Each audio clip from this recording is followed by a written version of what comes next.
price of greatness. Let me ask you something, and I need you to be brutally honest with yourself right now. When was the last time you were truly proud of yourself?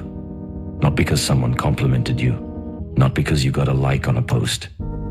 I mean that deep, quiet, 2 a.m. kind of proud, where you lay in bed, stare at the ceiling and think, yeah, I earned today. When was the last time that happened? Because for most people hearing this right now, they can't remember. And that's not me attacking you. That's me saying the thing nobody in your life has the guts to say to your face. You are capable of so much more than what you're currently doing. And somewhere deep inside you, you already know that. You've always known that. That quiet voice that whispers at night when everything is still. That's not anxiety. That's your potential knocking on the door. And every day you ignore it, it knocks a little softer. One day it stops knocking altogether. Don't let that day come. I remember being 23 years old with nothing. No money, no plan, no one in my corner. I'd wake up before sunrise not because I was motivated, but because the anxiety wouldn't let me sleep. I'd stare at that ceiling and think, is this really it? Is this all I am? I was working a job I hated, eating the same cheap food every single day, watching other people live the life I wanted and telling myself, my time will come. But here's what nobody ever told me about my time. It doesn't come to you. You go get it. And the moment I understood that, everything changed, not overnight, not in a week, but slowly, painfully, rep by rep, day by day. Everything changed. You think the gym is about muscles? You think I'm there at 5 a.m. because I care about how I look? No. The gym is where I learned to be who I am. The gym is where I learned that the voice in your head screaming, stop, this is too hard, you can't do this. That voice is a coward. And the only way to silence a coward is to keep moving when everything in you wants to stop. I remember my first real training session. I threw up, literally outside the gym, hands on my knees, body giving up on me. My legs failed on the third set. I drove home in silence, sat in my car for 20 minutes, and I cried. Go ahead and laugh, because I went back the next morning, and the morning after that. Not because it got easier, because I decided that pain was going to be my teacher, not my enemy. I stopped fighting it. I started listening to it. And slowly, that pain started building something inside me that no one could ever take away. Every rep you skip is a conversation you're having with yourself. And that conversation sounds like this. I'll do it tomorrow. You know what tomorrow is? Tomorrow is where dreams go to die. I have watched more talent, more raw, God-given talent, get buried in tomorrow than in any injury, any bad luck, any circumstance life can throw at you. The most gifted people I've ever met never made it. Not because they weren't good enough, but because they kept waiting for the perfect moment to start. There is no perfect moment. There is only this one, right now. This breath, this choice. What you do in the next 5 seconds will either take you closer to the person you want to be, or further away. That's it. That's simple. That brutal. You want to talk about sacrifice? Let me tell you what it actually looks like. Because it doesn't look like Instagram. It doesn't come with a filter or a soundtrack. Sacrifice looks like missing your best friend's birthday because you have an early session and you made a promise to yourself. Sacrifice looks like rice and chicken for the 6th day straight because you're investing every spare dollar into your growth. Sacrifice looks like your friends calling you boring, your family asking why you become so serious, the people closest to you saying, you've changed, and you smile.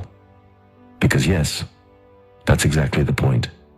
I lost friendships on this journey, real ones, people I grew up with, people I thought would be there forever. And one day, I looked around and the people who were supposed to be in my corner had quietly disappeared. No argument, no drama, just gone. That hurt more than any physical pain I've ever felt. But here's what I learned. You cannot upgrade your life while keeping everyone who was comfortable with your old one. Some people are not meant to come with you, and letting them go. That's not loss. That's growth making space. Some nights I'd sit alone after training, body completely destroyed, mind empty. And I'd ask myself, is this worth it? Every single time, I came back to the same question. What's the alternative? Going back to that ceiling-staring, chest-tight, quietly desperate version of my life? Never. Not a chance. Not after I'd felt what it felt like to push past my own limits. Not after I'd felt that specific feeling, that electric, terrifying, incredible feeling of becoming someone you didn't think you could be. Once you feel that, average is no longer an option. Okay, I'm going to say something hard now. You are not where you want to be in life. And it's not because of your circumstances. It's not because of where you came from. It's not because of the hand you were dealt. It's not because the world is unfair. Even though it is, you are not where you want to be because every single day you wake up and you negotiate with yourself. I'll start Monday. Just one more week. I need to feel ready first. I know those thoughts. I lived in those thoughts for years, and I want to tell you what those thoughts actually are. They are agreements to stay small. Every time you negotiate with your own discipline, you are signing a contract that says, I choose who I am right now over who I could become. And comfort is the most dangerous thing in your life. Not failure, not pain. Comfort, because comfort doesn't destroy you dramatically. It just quietly drains everything extraordinary out of you, day by day, year by year, until one morning you look in the mirror and don't recognize the person looking back. That person is what happens when you keep choosing easy. I want to talk to the person who has already failed. Maybe you started and stopped. Maybe you had the goal, the plan, the motivation, and then life hit you and you dropped everything. Maybe you failed publicly, in front of people whose opinions matter to you. This is for you specifically. Your failure is not your identity. It is your education. Every person you have ever admired has a failure story that would make yours look small. Every champion, every successful person, every person living the life you want. They fell, hard, publicly, painfully. The difference was never that they didn't fall. The difference was they got back up before anyone could define them by the fall. I failed publicly once. In front of people I respected. And I remember the silence that followed. That specific silence where you can feel everyone forming an opinion of you in real time. I wanted to disappear. Instead, I went home, sat with the embarrassment, let it burn all the way through. And then I used every single degree of that heat as fuel. Shame will either break you or build you. That choice, that exact moment right there, is where champions are made. Not in the victory, in what you do after the loss. Everyone sees the result. Nobody sees the 5 a.m. alarm you actually got up for when it was dark and cold and every part of you wanted to stay in bed. Nobody sees the session you finished when your body was telling you to stop. Nobody sees the meal you skipped, the drink you turned down, the night out you didn't go to, the relationship you walked away from because it was making you smaller. Nobody sees any of that. They just see the outcome and call it luck. Call it talent. Call it must be nice. It is nice. Because I earned it.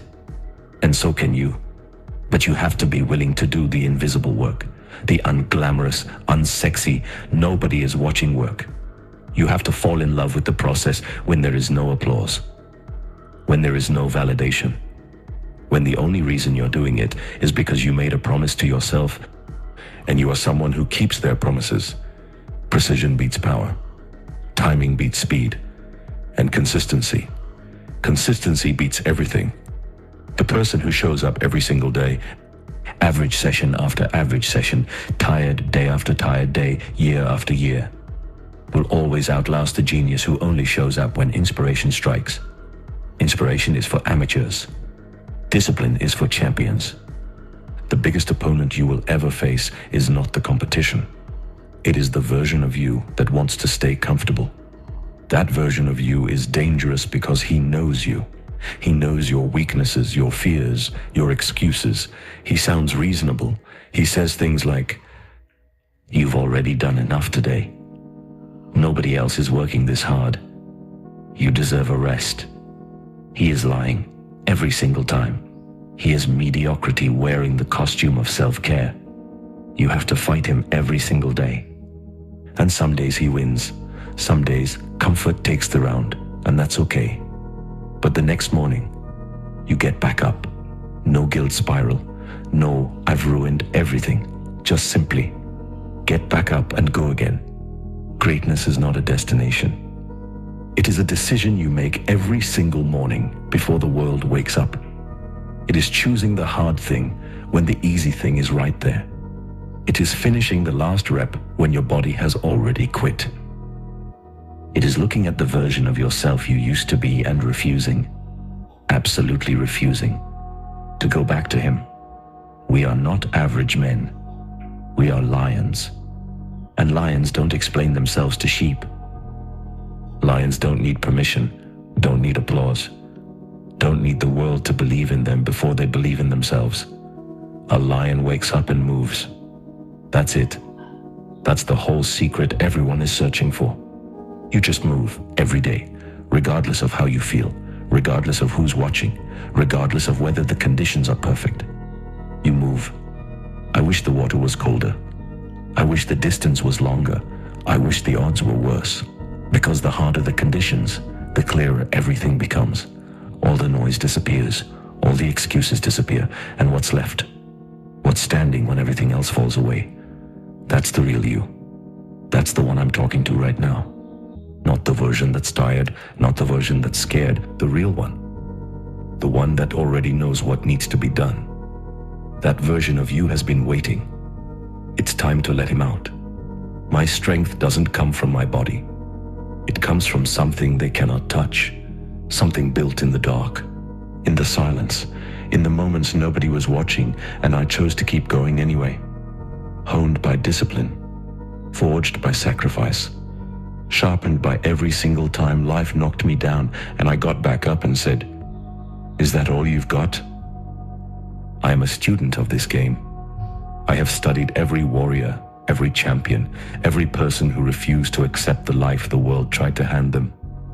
And you know what every single one of them had in common? Not talent, not luck. Will. Pure, relentless, savage will. The will to keep going when logic says stop. The will to believe in something that doesn't exist yet. The will to become someone that the old version of you wouldn't even recognize. That one, nobody can give it to you, but nobody can take it from you either. So let me leave you with this. The shadows betray you because they belong to me, meaning I have already been where you're standing. I have already felt what you're feeling. The doubt, the exhaustion, the quiet desperation of wanting more and not knowing if you have what it takes. I have been there, and I came back. Not because I'm special, because I refuse to stay down. Now it's your turn. The weight is on the bar. The alarm is set. The only question left, are you going to answer it?